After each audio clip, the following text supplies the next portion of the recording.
மச்சம் ஒன்ன பார்த்து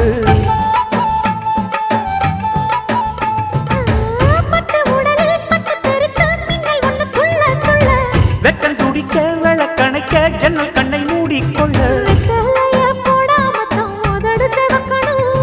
10 நாள் கழிச்சு தாண்டி கதவை திறக்கணும்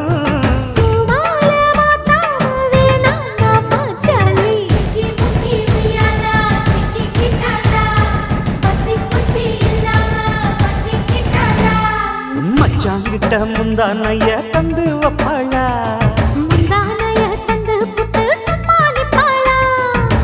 பல நாள் பசி இருக்கு விருந்து வப்பாளா